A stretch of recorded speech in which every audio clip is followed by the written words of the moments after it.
جب آپ تھے تو آپ نماز بھی پڑھتے تھے اور آپ کے نامہ اعمال میں اس کا ثواب درج ہوتا تھا۔ اب آپ چلے گئے دنیا سے تو نمازوں کا سلسلہ ختم ہو گیا۔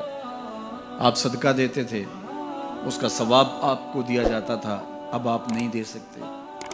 آپ تسبیحات کرتے تھے، آپ کسی کی مدد کرتے تھے، آپ لوگوں کو راستہ دکھاتے تھے، راستے میں پڑی ہوئی چیز اٹھا لیتے تھے، کسی پیاسے کو پانی پلا دیتے تھے، کسی بھوکے کو کھانا کھلا دیتے تھے، کسی برہنہ وجود کو لباس دے دیتے تھے، کسی کا بیٹھ کے دکھ سن لیتے تھے، کسی کی مشکل میں کام آ جاتے تھے۔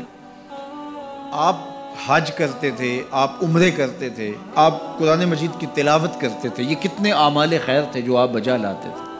لیکن جب موت آئی تو یہ سب کچھ ختم ہو گیا، الا من ثلاثہ، لیکن 3 اعمال کا ثواب ہے جو اس کے نامہ اعمال میں درج ہوتا رہتا ہے۔ وہ کون سی 3 چیزیں ہیں سنیے، اور یہ اعمال اپنی زندگی میں کمائیں تاکہ نامہ اعمال کبھی بھی جو ہے وہ بند نہ ہوں اور یہ چیزیں درج ہوتی رہیں۔ سب سے پہلی چیز صدقہ جاریہ، ایسا صدقہ کہ جو جاری رہے۔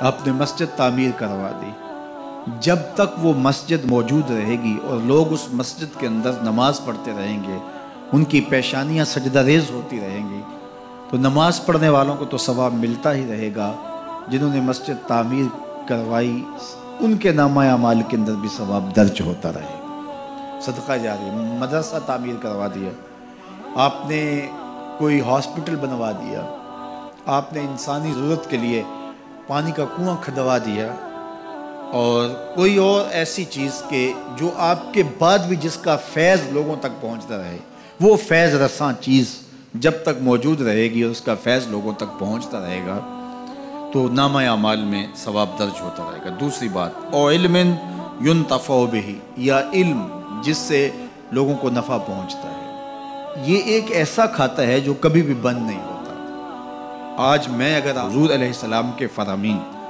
آپ کے سامنے رکھ رہا ہوں اور آپ اس کو سن رہے ہیں، اور اللہ توفیق عمل بھی نصیب فرمائے، تو مجھے بتائیے، مجھے تو اس کا ثواب ہو ہی رہا ہے۔ اب جس استاد نے مجھے پڑھایا ہے اور یہ سکھایا ہے، یہ جتنے لوگ سن رہے ہیں سب کا ثواب میرے استاد کے نامہ اعمال میں درج ہو رہا ہے، اور میرے جیسے اور بھی شاگرد ان استادوں کے جو اگر یہ کام کر رہے ہیں تو ان کا ثواب بھی استاد کے کھاتے میں درج ہے۔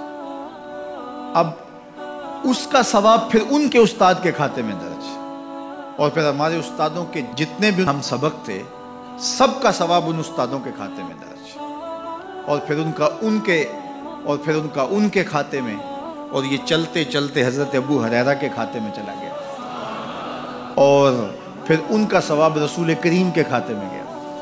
اللہ اکبر۔ تو بات کر رہا تھا کہ اس طرح کھاتے بڑھتے چلے جاتے ہیں اور نامہ اعمال میں ثواب درج ہوتا چلا جاتا ہے۔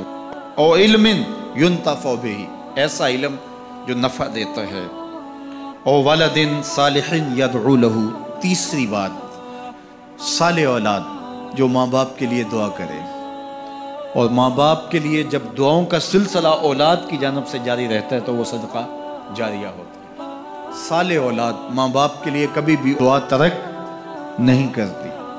اولاد صالح تبھی ہوگی کہ وہ 5 گانا نمازی ہوگی، اور 5 گانا نمازی اولاد اہتمام سے دعا نہیں بھی کر پائے گی تو دن میں کتنی مرتبہ کہے گی، ربنا اغفر لی ولوالدی، اے اللہ مجھے بھی بخش دے، میرے ماں باپ کو بھی۔